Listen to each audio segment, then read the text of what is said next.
नमस्कार, मी अश्विन भवर. आजच्या लेक्चरमध्ये इंटरव्ह्यूचं प्रिपरेशन कसं करायचं याविषयी आजचं लेक्चर आहे आणि थ्री इम्पॉर्टंट पिलर्स इंटरव्ह्यूविषयीचे आजच्या लेक्चरमध्ये मी तुम्हाला सांगणार आहे. आणि जे पिलर्स मी तुम्हाला सांगणार आहे थ्री इम्पॉर्टंट, ते तुम्हाला इंटरव्ह्यूसाठी तर महत्त्वाचे आहेत, but regular day to day लाईफमध्ये सुद्धा तुम्हाला यूजफुल राहतील. मी अश्विन भवर बँकिंग आणि फायनान्स फील्डमध्ये अराऊंड 6 ते 7 वर्षापासून काम करतो.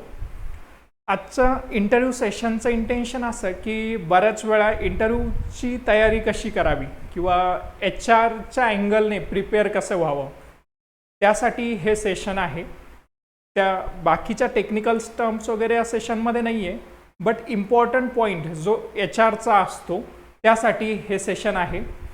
एंडपर्यंत बघा, तुम्हाला खूप काही इनपुट्स या सेशनमध्ये मिळतील. सो स्टार्ट करूया आपण. फर्स्ट इम्पॉर्टंटचे 3 पिलर्स मी इथे घेतले. इंटरव्ह्यूसाठी 3 पिलर्स महत्त्वाचे आपले आणि त्या 3 पिलरवरच आपण आता बोलणार आहोत. फर्स्ट जे आहे फेअर ऑफ फेल्युअर. आपल्याला इंटरव्ह्यूची जी भीती आहे आपल्या मनामध्ये, इंटरव्ह्यूची भीती काय आहे तर खूप आपल्याला लोकांसमोर बोलायला एक फेअर असतो मनामध्ये, किंवा काही क्वेश्चन्स असतील तर आपण कसं फेस करावं, या सगळ्या गोष्टी आपल्याला इंटरव्ह्यूला फेस करताना या सगळ्या गोष्टींची भीती आपल्याला अगोदर असते. सो फर्स्ट पॉईंट मी इथे घेतला आहे, फिअर ऑफ फेल्युअर. फेल होण्याची जी भीती आहे आपल्या मनामध्ये त्याविषयी हा फर्स्ट पॉईंट आहे. So fear of failure overcome कसं करायचं. सो फिअर म्हणजे भीतीचे 2 टाईप्स असतात. फर्स्ट जो टाईप आहे तो ऑथेंटिक फिअर आणि सेकंड जो आहे तो इनऑथेंटिक फिअर. आता ऑथेंटिक फिअर काय असतो, रिअल फिअर आपण ज्याला म्हणू शकतो. रिअल फिअर म्हणजे कसा की एखादी गोष्ट रिअल आहे, तिला घाबरायलाच पाहिजे माणसाने. फॉर एक्झाम्पल, एखादी बिल्डिंग आहे, 10 मजली इमारत आहे आणि त्यावरून जर आपण उडी मारतोय तर ते ऑब्विसली ती भीती असायलाच पाहिजे की आपल्याला प्रॉब्लेम येतील त्याच्यामुळे. सेकंड, एखादी गाडी येते रोडवर आणि आपण मध्ये नको जायला, ती भीती असायलाच पाहिजे. That is real fear. आपल्याला रिअल हार्म होऊ शकतं त्या गोष्टीमुळे. That is real fear, authentic fear आपण त्याला म्हणतो. सेकंड जे आहे ते इनऑथेंटिक फिअर म्हणजे काय तर त्याला आपण इमॅजिनरी फिअर म्हणतो. फॉर एक्झाम्पल, मला इंटरव्ह्यूला जायचं आहे, त्याच्या अगोदरच इमॅजिनेशनमध्ये माझ्या अगोदरच खूप सारे क्वेश्चन्स असतात आणि त्याच्यामुळे फिअर येतं. ओके, त्याच्यामुळे भीती तयार होती माणसाच्या मनात. मला इंटरव्ह्यूला जायचं आहे, तिथे हे क्वेश्चन विचारले, मला नाही आले तर, या सगळ्या गोष्टींची भीती माणसाच्या मनात असते. आणि इंटरव्ह्यूच नाही तर बऱ्याच ठिकाणी आपल्याला एखादी गोष्ट जर डील करायची असली तर ती डील करण्यासाठी अगोदर खूप सारी भीती मनामध्ये असते, तर त्या भीतीला ओव्हरकम करता आलं पाहिजे. ओके, सो आपण या गोष्टीला प्रेझेंट होणं खूप महत्त्वाचं आहे की आपलं एखाद्या गोष्टीची भीती वाटायला लागली आपल्याला. ओके, फॉर एक्झाम्पल, इंटरव्ह्यूची भीती वाटते तर that is authentic fear or inauthentic fear. हे रिअल आहे की इमॅजिनरी आहे, त्या गोष्टीला आपल्याला प्रेझेंट व्हायचं आहे. जेव्हा एखाद्या गोष्टीला आपण प्रेझेंट होतो की दिस इज इट, रियालिटी आपल्याला समजायला लागते, त्यावेळेस आपलं फिअर निघून जातं. ज्यावेळेस आपल्याला एखाद्या गोष्टीची सत्यता कळायला लागते त्यावेळेस आपल्या मनातला जो भीतीदायक विचार आहे तो निघून जातो. आपल्या मनातलं अज्ञान निघून जातं त्या गोष्टीविषयी सत्यता कळाल्यानंतर, आणि आपल्याला एक्सप्रेस करता येतं. जर आपल्या मनात भीती असली तर आपल्याला खूप सारे उत्तरं येत असले तरी सुद्धा एक्सप्रेस करू नाही शकत आपण. मनात जर भीती असली आणि खूप समोरच्या इंटरव्ह्यूवरने प्रश्न विचारला, ऑलमोस्ट बरेच सारे स्वतः आम्ही इंटरव्ह्यू घेतलेले आहे, बरेच सारे इंटरव्ह्यू दिलेले आहे. सो इंटरव्ह्यूवरने प्रश्न विचारला आणि तो येत असला, प्रॉपर एक्सप्लेन करता येत असला, तरी मनात जर फिअर असलं, मनात जर भीती असली तर आपण एक्सप्रेस करू शकत नाही. त्याच्यामुळे त्या गोष्टीला प्रेझेंट होणं खूप महत्त्वाचं आहे की हे जी भीती आहे माझ्या मनातली ती खरी आहे की खोटी आहे, इमॅजिनरी आहे की रिअल आहे. ती गोष्ट, त्या गोष्टीला आपण एकदा प्रिपेअर झालो की आपल्याला इंटरव्ह्यूचं जे फिअर आहे that is imaginary fear, that is not real. Real आपल्यासोबत काही घडणार आहे का तिथे? एक तर यस होईल किंवा नो होईल, ओके, याच्या व्यतिरिक्त काही होणार नाही. So that is imaginary fear. आपण जस्ट इमॅजिन, ॲक्च्युअल त्या पॉईंटला काही होतंय का? नाही, ते आपल्या माइंडमध्ये इमॅजिनेशन चालू असतं. That is not real, that is imaginary. आणि या गोष्टीला आपण प्रिपेअर झालो की आपलं ते फिअर ओव्हरकम होतं. आपण त्या गोष्टीला प्रेझेंट झालो की आपल्या मनातली भीती हळूहळू क्लिअर व्हायला लागते.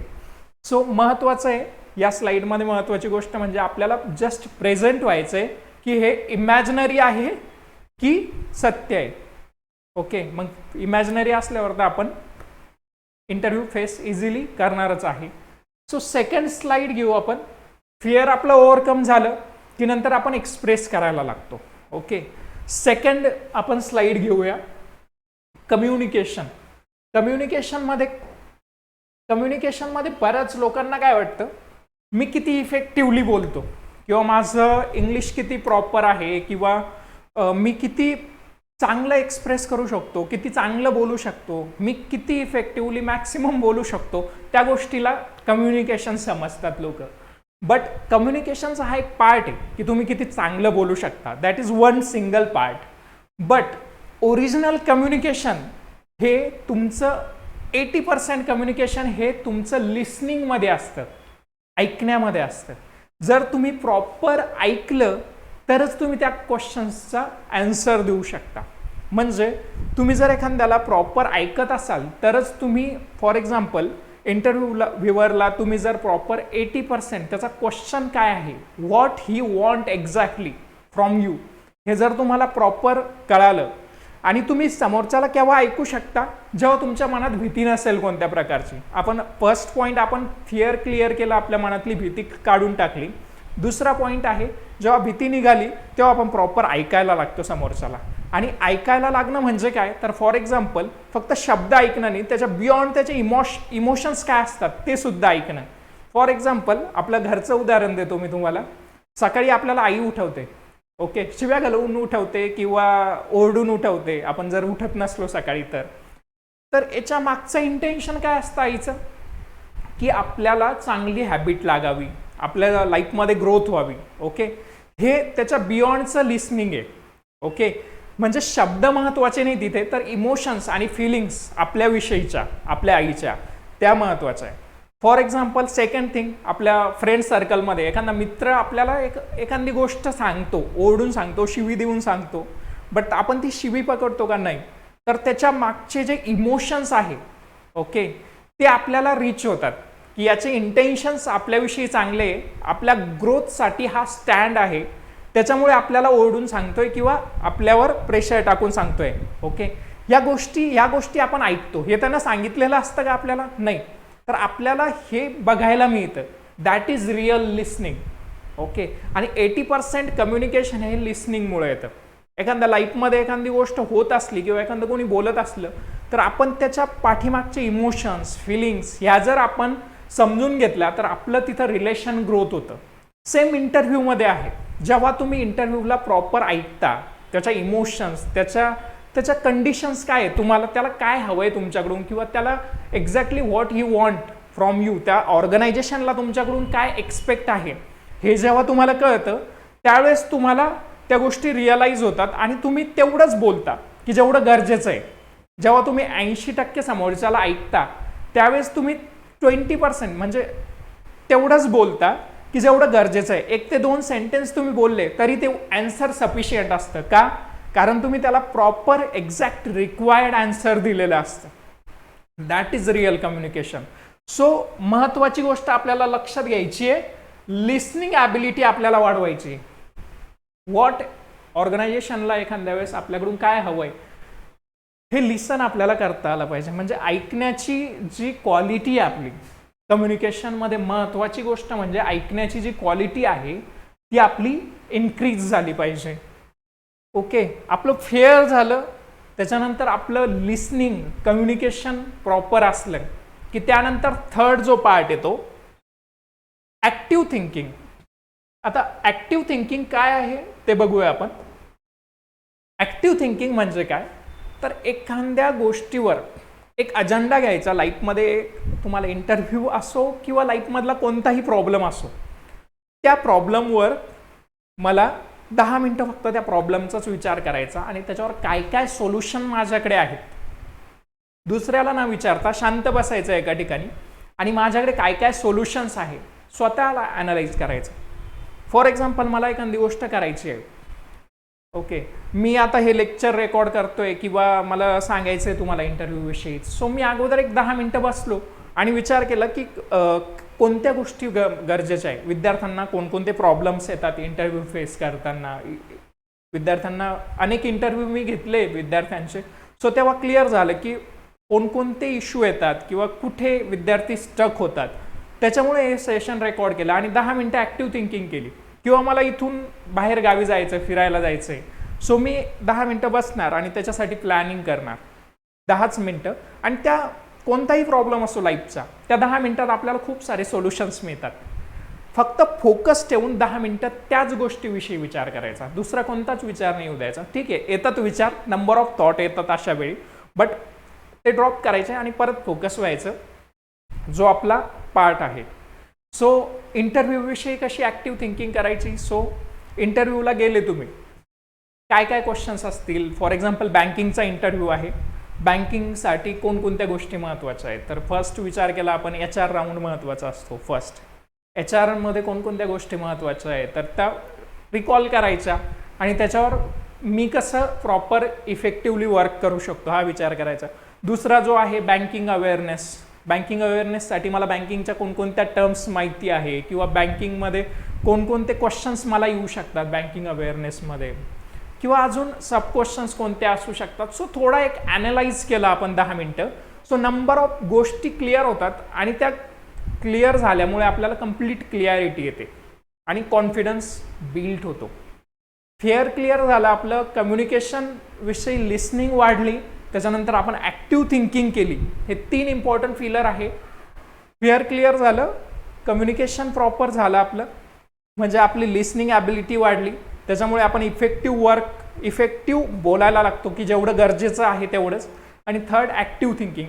ॲक्टिव्ह थिंकिंगमध्ये आपण अगोदर प्रिपेअर केलेलं असतं स्वतःचा माइंडसेट प्रिपेअर केलेला असतो. आणि एकदा स्वतःचा माइंडसेट जर आपण प्रिपेअर केला असल्यावर एखादी गोष्ट डायरेक्ट आपल्यावर समोर जर घडली, म्हणजे एखादी गोष्ट डायरेक्टली घडली, आपल्याला माहीत नसताना घडली तर त्याचा इम्पॅक्ट जास्त होतो. पण एखादी गोष्ट आपल्याला प्रॉपर प्रिपेअर केलेली आहे आपण आणि हे असं होणार आहे हे माहिती असल्यावर त्याचा इम्पॅक्ट कमी होतो. हे असं होणार आहे म्हटल्यानंतर ते ऑलरेडी नोनमध्ये असतं आणि कधी ना कधी होणार आहे तर त्याचा इम्पॅक्ट कमी होतो आपल्या मनावर. पण डायरेक्टली घडल्यावर आपलं प्रेझेंट होणं त्या गोष्टीला थोडं क्रिटिकल जातं किंवा स्टेबल होणं क्रिटिकल जातं. त्याच्यामुळे ही ॲक्टिव्ह थिंकिंग महत्त्वाची आहे. ॲक्टिव्ह थिंकिंगमध्ये होतं काय की अगोदर तुमचं प्रिपेरेशन झालेलं असतं. इंटरव्ह्यूला जाण्या अगोदर 10 मिनटं ॲक्टिव्ह थिंकिंग करायची किंवा रेग्युलर, सपोज 2-3 दिवस बाकी आहे इंटरव्ह्यूला तुमच्या, तर 10-10 मिनटं डेली, जास्त नाही, फक्त 10 मिनटं फोकस व्हायचं एका गोष्टीवर. एखाद्या गोष्टीवर 5 ते 10 मिनटं फोकस होणं ही खूप मोठी गोष्ट आहे. आणि ते स्किल जर तुमच्यात डेव्हलप झालं तर तुम्ही कोणत्याही क्षेत्रात असो, कुठेही एखादी मीटिंग असो, ऑफिसची मीटिंग असो, तुम्ही प्रॉपर 10 मिनटं सेटल होऊन प्रॉपर विचार केला त्या गोष्टीचा तर तुम्हाला तिथे रिझल्ट मिळतो. ओके, नेक्स्ट स्लाइड घेऊ. आपले 3 पार्ट झाले महत्त्वाचे, एक ॲक्टिव्ह थिंकिंग, त्याच्यानंतर कम्युनिकेशन आणि महत्त्वाची गोष्ट म्हणजे फिअर क्लिअर झालं. सो नेक्स्ट घेऊया आपण समरी. आजच्या सेशनची समरी बघूया आपण. समरीमध्ये फर्स्ट स्टेप कोणती आहे आपली, तर फिअर क्लिअर केला आपण, मनातली भीती काढून टाकली इंटरव्ह्यू विषयी. भीती कोणती आहे तर इमॅजिनरी फिअर आहे इंटरव्ह्यूचं आपलं, ते that is not real, that is imaginary. म्हणून भीती निघाल्यानंतर दुसरी गोष्ट आहे ती कम्युनिकेशन. कम्युनिकेशनमध्ये आपण 80% ऐकायला लागतो, आपल्याला पुढच्याचे इंटेन्शन्स आपल्याला कळतात आणि इंटेन्शन्स कळाल्यानंतर पुढच्याला एक्झॅक्टली काय बोलायचं किंवा काय द्यायचं हे आपल्याला कळतं. मग आपल्याला बोलायचं कमी काम पडतं आणि पुढचा जास्त इम्प्रेस होतो आपल्या ॲन्सरवरून. ते खूप महत्त्वाचं आहे. सो इंटरव्ह्यू तर महत्त्वाचंच आहे, त्यानंतर तुम्ही जॉईन पण झाले कुठे तरी ही स्किल खूप महत्त्वाचं आहे. लिसनिंग ॲबिलिटी आपली जेव्हा वाढली पुढच्याला खूप गोष्टी आपल्याला अंडरस्टँड होत्या आणि पुढच्याला काय exactly what he need exactly ते आपल्याला कळतं आणि आपण तेवढंच बोलतो आणि तेवढंच त्याला हवं असतं. अननेसेसरी आपण बोलत नाही. नेक्स्ट पॉईंट जो आहे तो फर्स्ट लिसनिंग आपली वाढली, त्याच्यानंतर थर्ड जे आहे ॲक्टिव्ह थिंकिंग, आणि महत्त्वाचा पॉईंट म्हणजे ऑर्गनायझेशनला आपल्याकडून काय एक्सपेक्ट आहे. बँकेत जॉब करताय तुम्ही तर बँकेला तुमच्याकडून एक्झॅक्ट काय एक्सपेक्ट आहे. फॉर एक्झाम्पल प्रायव्हेट बँकेत तुम्ही इंटरव्ह्यू देताय तर प्रायव्हेट बँकेला एक्झॅक्ट एक्सपेक्टेशन काय असतात, तर त्यांचं टार्गेट अचीव्ह झालं पाहिजे. ओके, तुमच्यात सेल्स स्किल पाहिजे, कम्युनिकेशन स्किल पाहिजे प्रॉपर, तुमचा गेटअप चांगला पाहिजे त्याच्यामुळे सेल्स होईल, त्याचा तुमचा माइंडसेट थोडा ब्रॉड पाहिजे. या सगळ्या गोष्टी बँकेला हव्या असतात. तुम्ही प्रायव्हेट बँकेचा विचार कराल तर, आणि गव्हर्नमेंट बँकेचा विचार कराल तर तुम्हाला कोणत्या गोष्टी हव्या असतात, तर कन्सिस्टंट टास्क कंप्लीट करणारा एम्प्लॉई त्यांना हवा असतो. ओके, सो या गोष्टी आहेत. तर व्हॉट थोडा ॲक्टिव्ह थिंकिंग करायची एक्झॅक्टली याच्यावर सुद्धा, की या ऑर्गनायझेशनला जिथे पण मी इंटरव्ह्यू देतोय त्या ऑर्गनायझेशनला माझ्याकडून काय एक्सपेक्टेशन्स आहेत, त्या ऑर्गनायझेशनच्या व्हॉट एक्झॅक्टली वॉन्ट, त्या ऑर्गनायझेशनला माझ्याकडून काय हवंय. त्याच्यानंतर your skill is equal to your skill, म्हणजे तुमचे स्किल आहेत का तेवढे. Okay, organisation expectation is equal to your skill, हे जर मॅच झालं तर इंटरव्ह्यू प्रॉपर होतो आणि तुमचं सिलेक्शन तिथे फायनल असतं.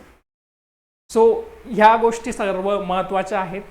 काही इंटरव्ह्यूविषयी तुमच्या कमेंट्स असतील किंवा काही क्वेश्चन्स असतील तर तुम्ही कमेंट्समध्ये मला टाकू शकता आणि व्हिडिओला लाईक करू शकता आणि तुमच्या गरज असलेल्या जवळच्या मित्रांना मैत्रिणींना तुम्ही शेअर करू शकता हा व्हिडिओ, ज्यांना युजफुल वाटेल आणि ज्यांना गरज आहे अशा विद्यार्थ्यांना.